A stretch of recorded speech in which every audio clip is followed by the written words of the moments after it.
tiger, iconic symbol of the wild, and an apex predator that we fear and admire.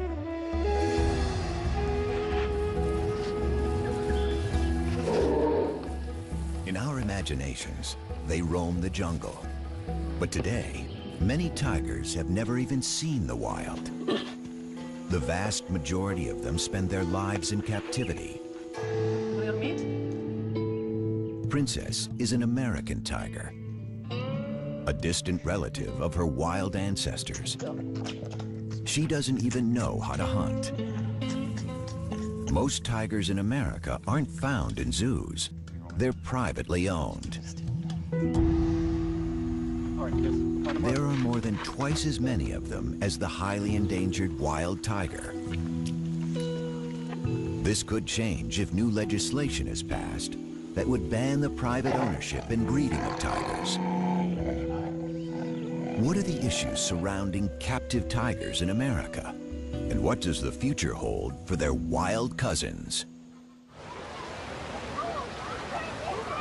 Tigers are one of the world's most popular animals. Everybody loves to see a tiger at the zoo. Even the scientists who work around them are impressed by their majesty. Ron Tilson is the senior conservation advisor at the Minnesota Zoo and a renowned expert on tigers. He spent many years tracking and studying them in the jungles of Asia. My heart beats faster every time I see one. Yeah, there is, it's because they represent everything. They are the icon of Asian wilderness. They are the most powerful cat, the largest cat. They are, in my opinion, one of the most attractive cats. But it's also the fact that essentially we have evolved as a species with the tiger, and the tiger is one of the only animals on Earth that preys and eats people. And when a tiger looks at a human being, I think the tiger sees us for exactly what we are. We are nothing more than a piece of meat.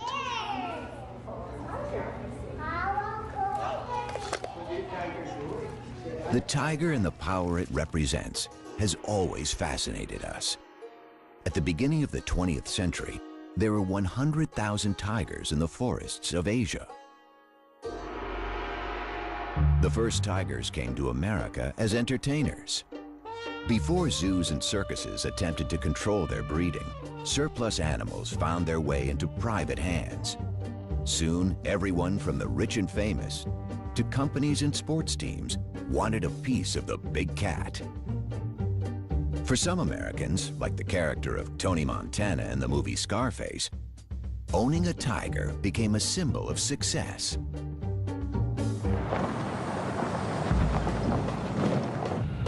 Martin Dins is a celebrity veterinarian and was one of the first to specialize in exotic animals. His talent and reputation led him to work for A-list stars like Michael Jackson and the magicians Siegfried and Roy. He witnessed firsthand the rise of the tiger population in America. The tiger pet phenomenon became a trend, I would say, in the early 60s.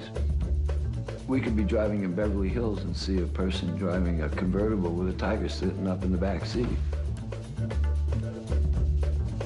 Or people owning a Jaguar, a big Jaguar, driving around in their Jaguar with it.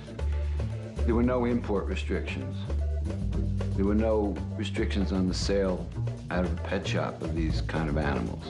You know, a little tiger cub is nice and cute, so people thought it would be fashionable. It was unique. They could show it off, and it was trendy then. The pet tiger phenomenon may have existed briefly in other parts of the world, but it never had the dimensions it's taken on in America. In the 1970s, actress Tippi Hedren, the star of Alfred Hitchcock's The Birds, embarked on an unusual film project. She starred in the movie Roar, where actors and crew members rubbed shoulders with dozens of lions and tigers.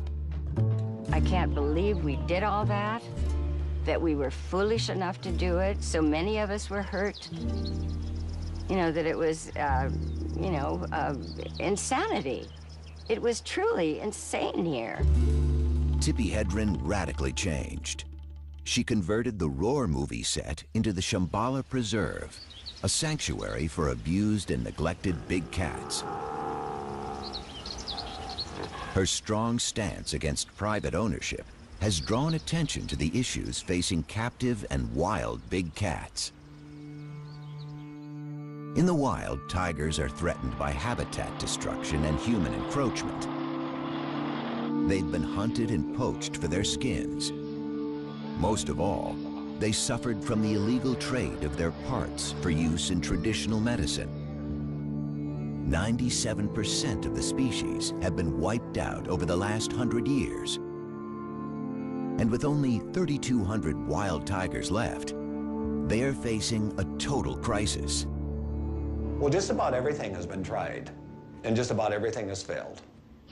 Everyone is trying to think through how to go about making a future for tigers, and the bottom line is that we've failed in every example. There is no one place you can put your finger and say, aha, here's the magic formula on how to save tigers.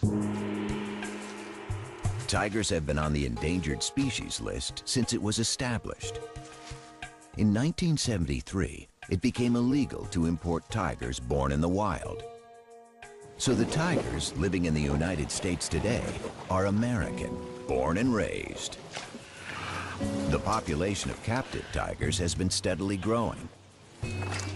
In the wild, a female spends a couple of years teaching her 3 or 4 cubs how to hunt and fend for themselves. But in captivity, she can breed every year. Today, most American tigers are privately owned, and some people still keep them as pets. Susanna Kukol and Scott Shoemaker live in the small town of Pahrump, Nevada, with their 6 tigers. Hi, baby. I know. Mama's girl, huh? If your definition of pet is something you throw food at and it's nice and docile, okay, then that's not a tiger. That's my girl. That's my girl. Oh, that's my girl. In the cage, it's just fun. Outside, that's when it's like, okay, we are going for the walk, we are gonna go for the training. So outside is like you are in school. In the cage, it's, okay, it's their place, it's their home. Oh, somebody's being cute. So basically, that's the golden rule. You don't push them into any serious training in the cage, and you never ever turn the back on a tiger.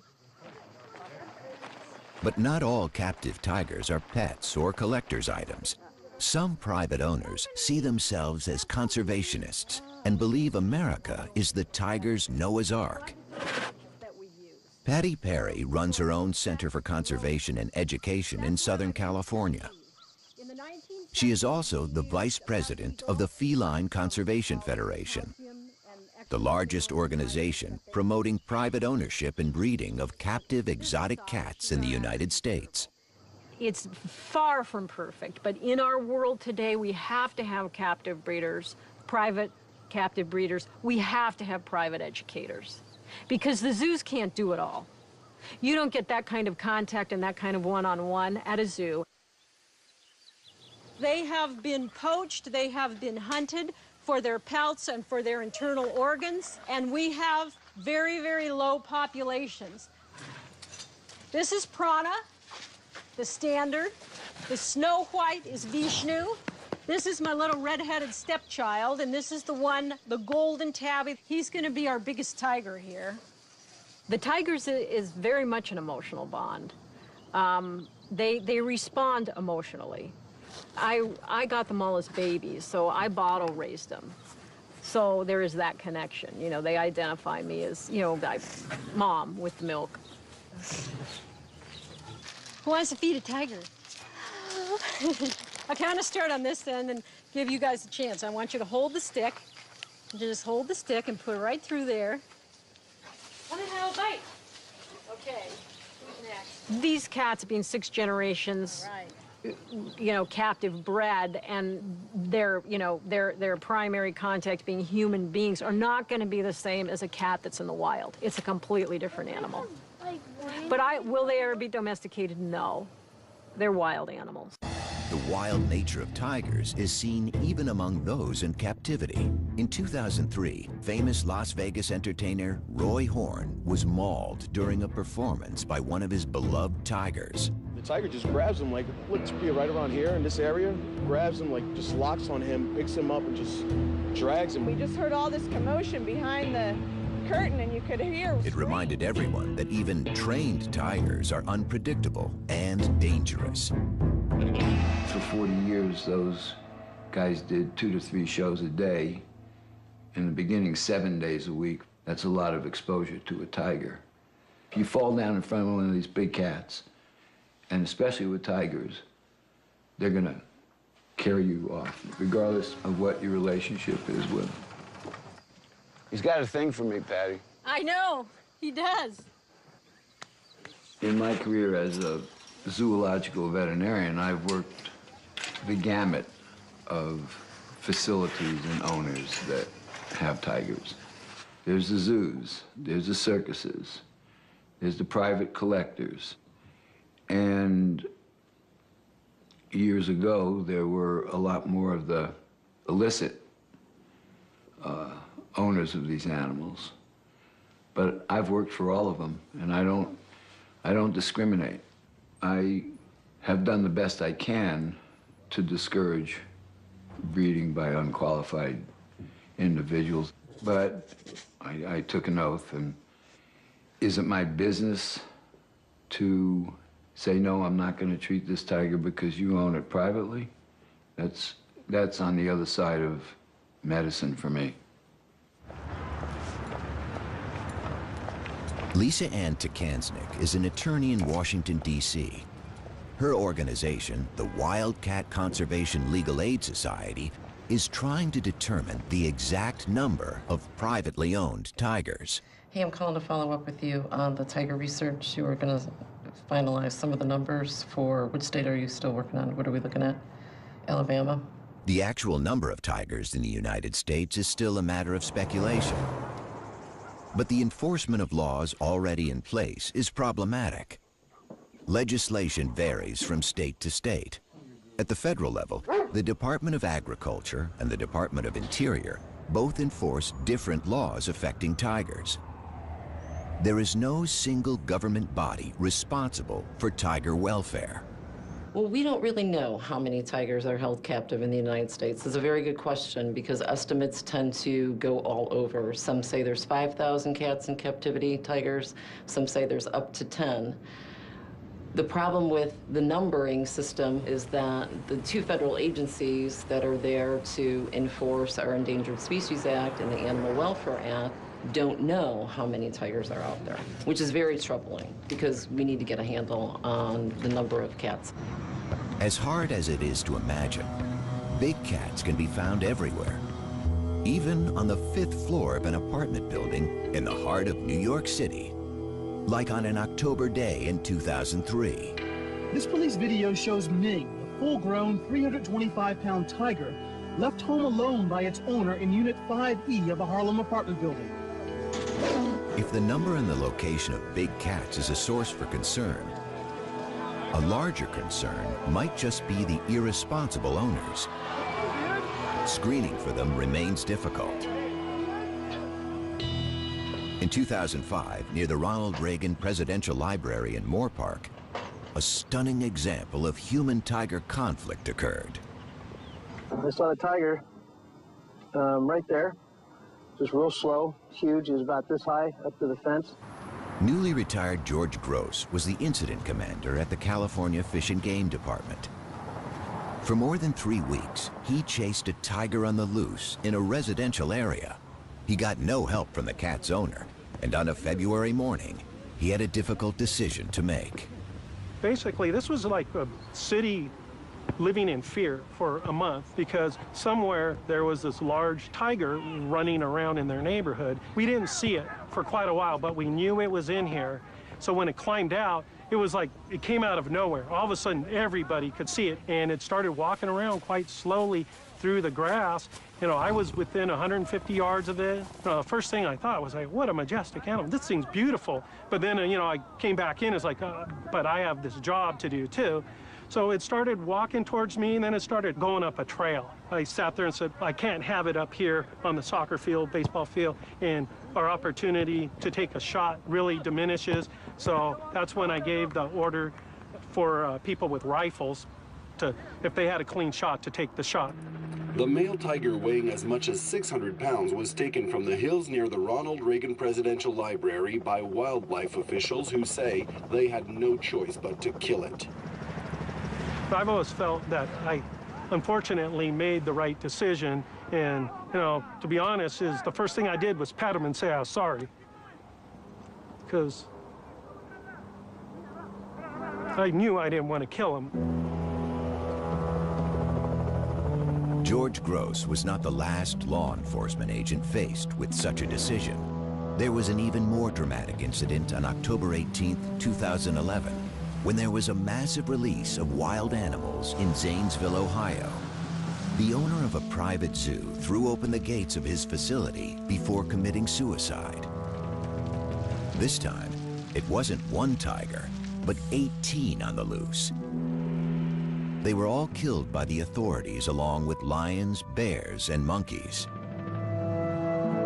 It probably will come to another tragedy before certain laws are either enforced like they should be, or new laws are going to have to be implemented. To have multiple situations happen because we're not moving on these issues is very tragic, and it's very sad, not only for the individuals, but the cats that are involved, because most of the time those cats are shot on site. I'd rather see us be in a proactive mode versus a reactive mode. Is it time to ban the private ownership of tigers and other exotic animals?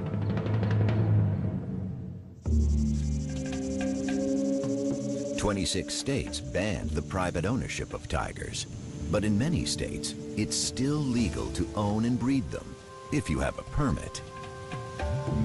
Stories of tiger cubs sold at swap meets or on the internet are galvanizing the movement to ban private ownership of big cats. And in Washington, a political and legal battle is underway. People can't believe that these animals are still being born to be sold as pets. And you can get them for any amount of money if you're foolish enough to pay. And when you see those little cubs, they're cute. But by the time they're 7 months old, they are tearing up your house and taking a pretty good chunk out of you, because they don't have a 400-pound mom to say, knock it off, nor do they have any siblings with whom to play. So you become the sibling, and they're tough. You're dealing with an apex predator. They are top of the food chain, one of 4 of the most dangerous animals in the world. And yet our government says that's okay, and they will even give a permit to have these apex killers in somebody's backyard. It's very wrong. Tippi Hedren decided that something needed to be done and contacted her congressman. She successfully proposed a new law to prevent taking big cats across state lines. But this was just the beginning. So I took a bill to Washington in 2003. It was simply to stop these animals moving from one state to another. And it took 2 years. It was called, titled the Captive Wildlife Safety Act. It was sort of a precursor to the bill that I am ultimately, my goal is to have a bill that will stop the breeding of all of these animals to be sold as a pet or for financial gain. Tippi Hedren isn't alone in her quest to end the private ownership and breeding of tigers. Conservation organizations fear that the captive population of American tigers could contribute to the lucrative global trade in tiger parts for traditional medicines. For now, tiger farms in China and poaching are the main source of parts. To have a state law, and we have 50 states, banning breeding of tigers in captivity would be too problematic. And it's easier to make it a federal regulation. Then we don't have 50 different laws that could have as many different exemptions, so it's easier to do it at the federal level. The private ban is really focused on going after the individuals or these backyard breeders that are sort of out of the radar. Many private owners who have all their permits believe they have every right to keep tigers. Well, the possibility of a federal ban would be a nightmare. There are more and more and more restrictions all the time. All the time. More and more regulations and more restrictions. You have to, again, you have to be organized. You have to have lobbyists. You have to present your side of it to the right people. It's a political thing. It's a money thing. The organizations pushing for the ban are also concerned about tiger welfare. Even federal agencies have set very low standards of care. A 3x3 meter cage is the minimum requirement.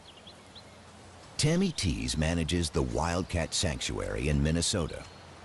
She has heard countless stories of abused animals and careless owners. Most of the animals, including the tigers at the sanctuary, come from people who think a tiger would make a good pet. We hear all the stories. It got aggressive. It turned on me. I can't find vet care. I lost my homeowner's insurance. You know, I didn't know it'd get this big. I didn't know it'd eat this much. And we tell people a wild animal is not a pet, and it never should be kept as one. Titan behind me, that tiger was illegally owned and should have been seized under the state law. Had he been seized prior to that, his owner would still be alive today. Stopping people from acquiring and breeding tigers motivates animal rights defenders and conservationists, but private breeders defend their practice by saying that if tigers were to go extinct in the wild, it would be better to have captive tigers than none at all. This view is highly controversial. My question is, if you ban these animals, we can no longer keep and breed them, so they will be extinct in captivity. Now they go extinct in the wild. What have you accomplished? You killed the species.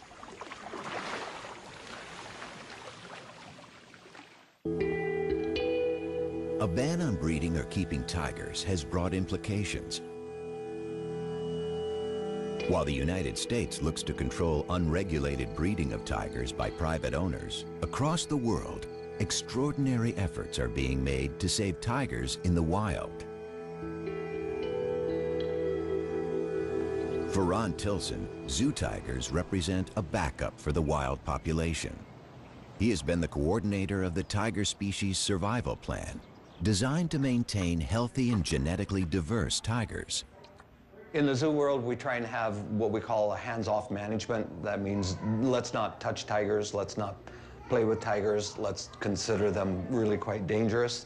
For the longest time, I refused to even call a tiger by a name. I'm not particularly fond of house names. To me, they're numbers.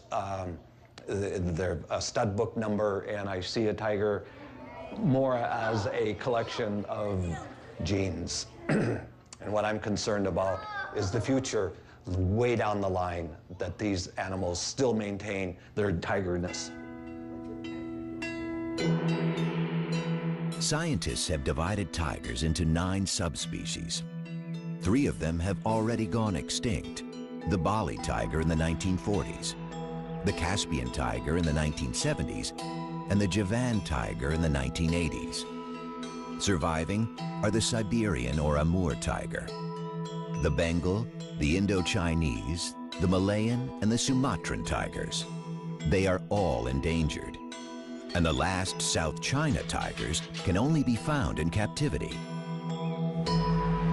We know every tiger in the North American zoos, and we know its lineage. We know every parent, grandparent, great-grandparent, great-great-grandparent, all the way back to its wild-caught mother and father.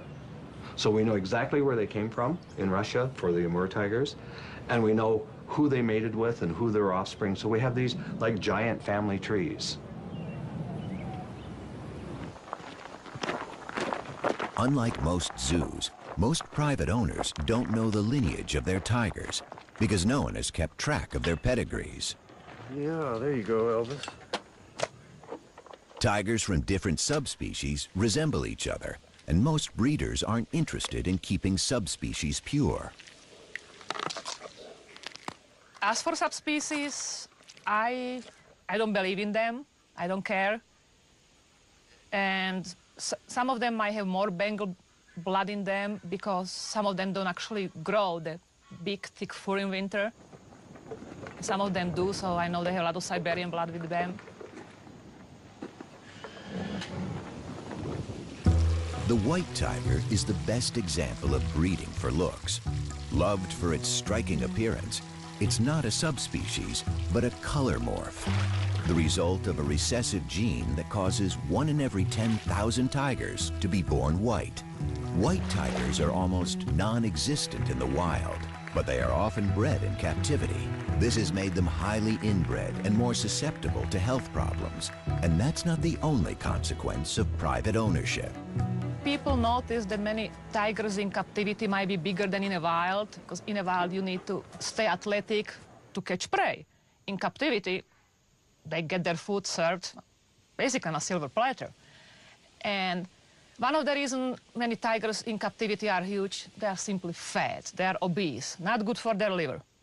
A lot of the stuff American tigers are fed, it's basically stuff we eat, it's from supermarket.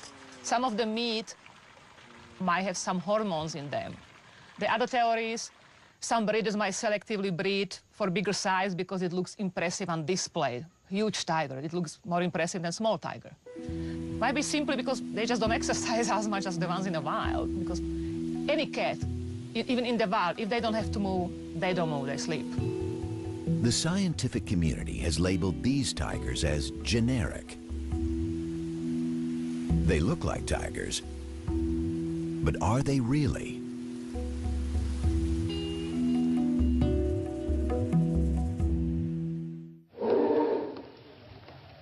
Tigers in the wild are generally solitary and secretive, coming together during the mating season and perhaps to share a kill. In captivity, they become very sociable with both humans and other tigers.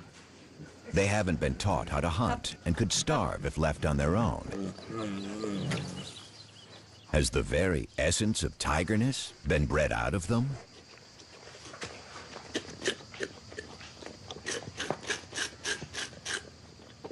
What we do know about subspecies, legitimate subspecies, is that we know what their genetic makeup is according to molecular biology. Okay, it can be defined.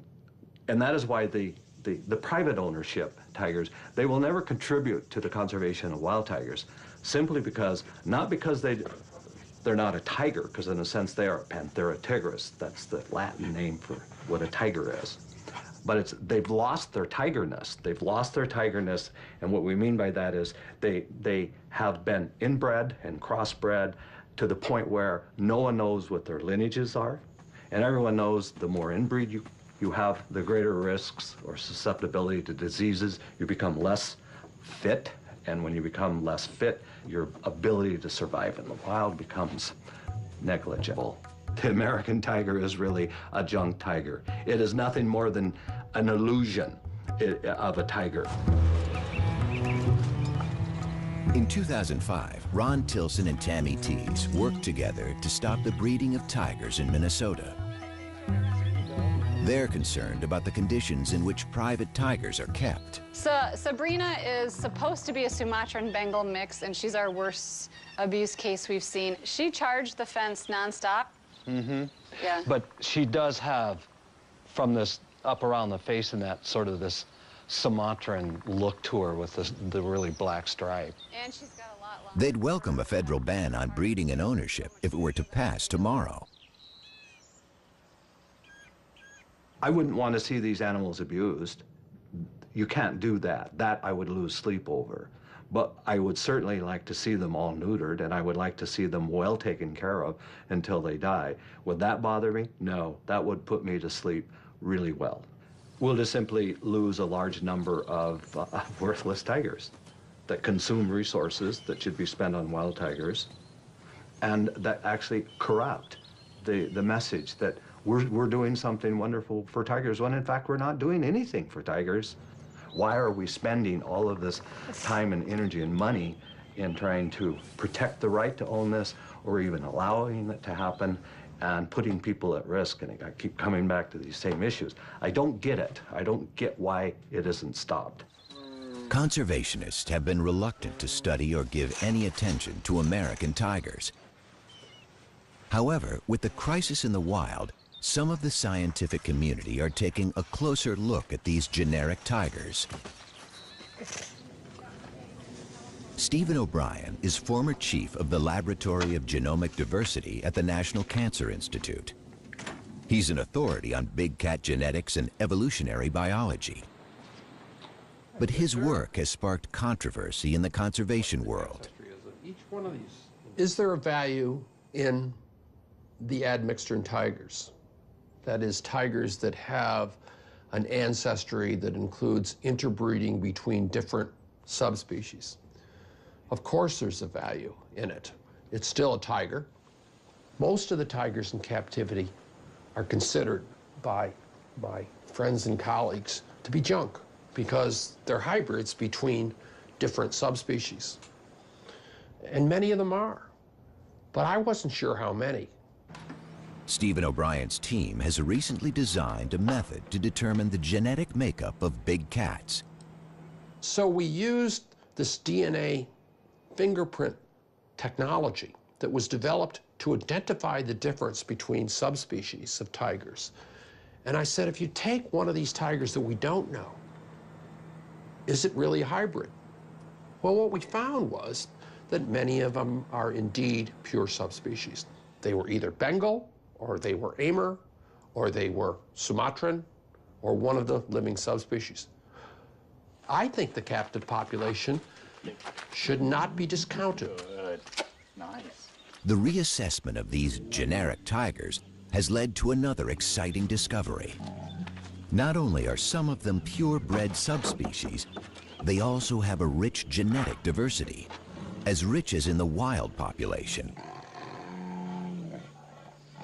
Since their ancestors were taken from the wild when tigers were thriving, some captive tigers have retained many characteristics, perhaps now lost in wild tigers.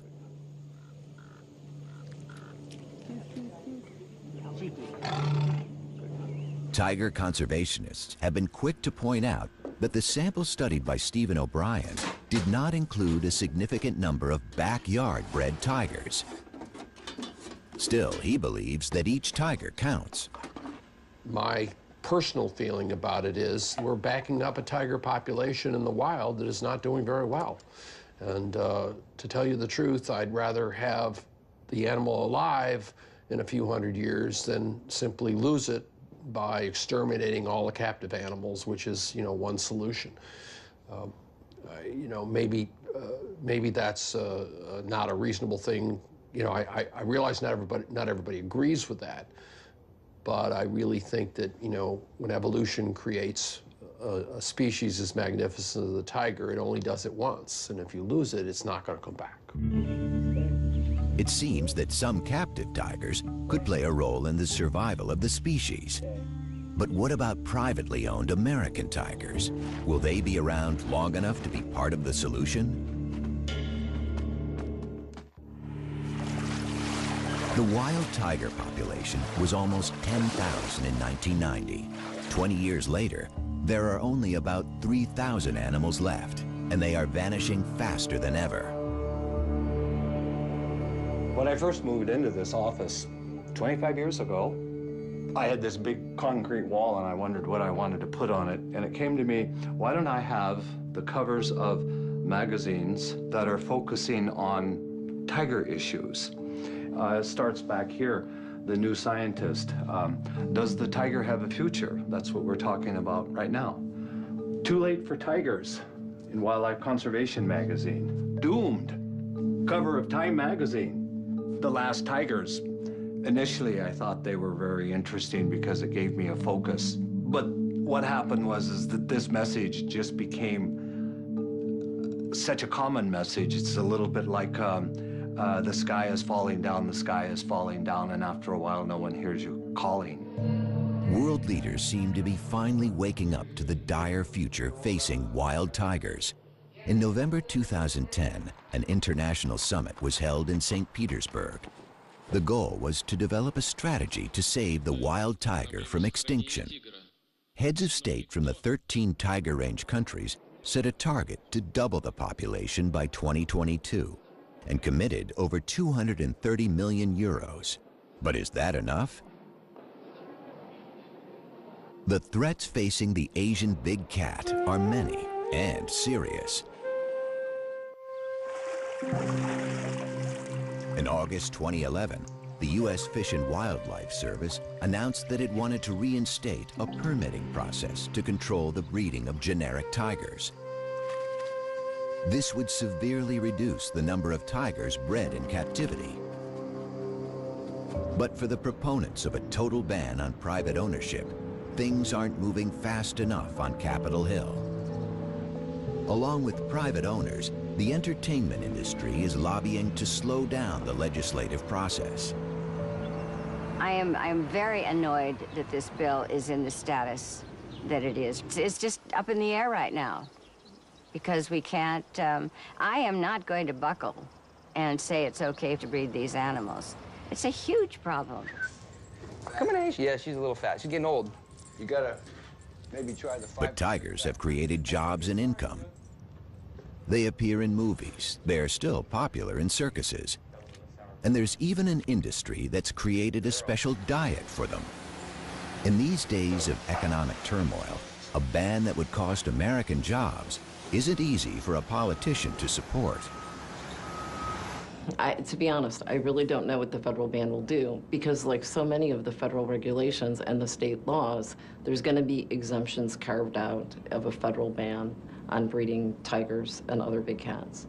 So the circus industry could be exempt, entertainment could be exempt. It'll be a very long process because there's a lot of money involved. From the professional's standpoint, it's a sensitive issue because they're being regulated out of the business.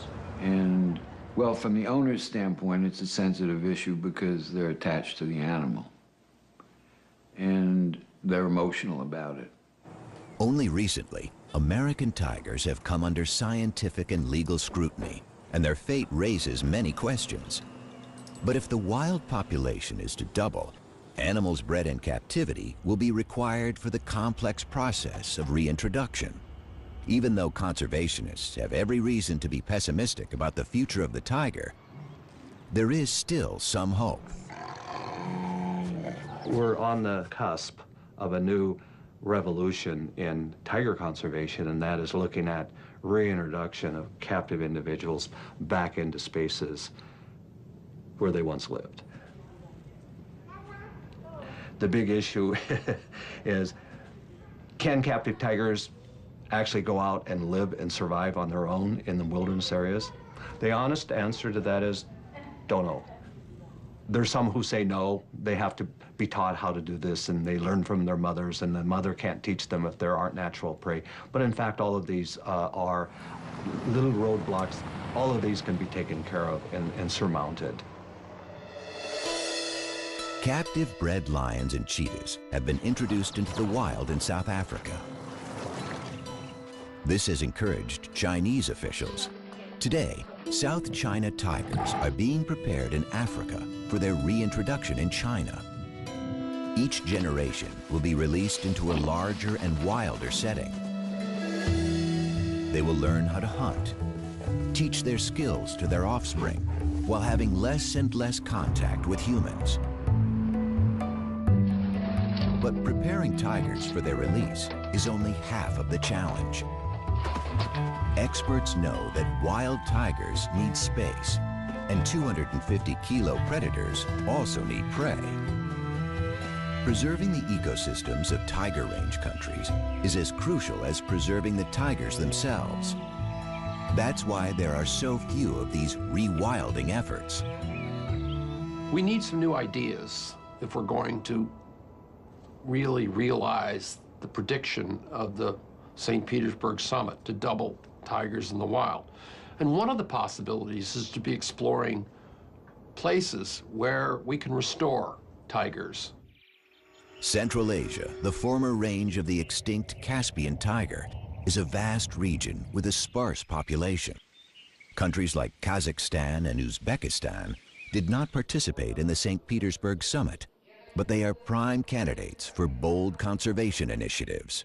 It's a habitat area which is very low in human density, which is important for reintroduction of tigers, which has the potential of being homes for tigers from different parts of the world. There are conservationists in these areas that I think, in fact, I know, would be very interested in hosting tiger reconstitution or reintroduction in those regions.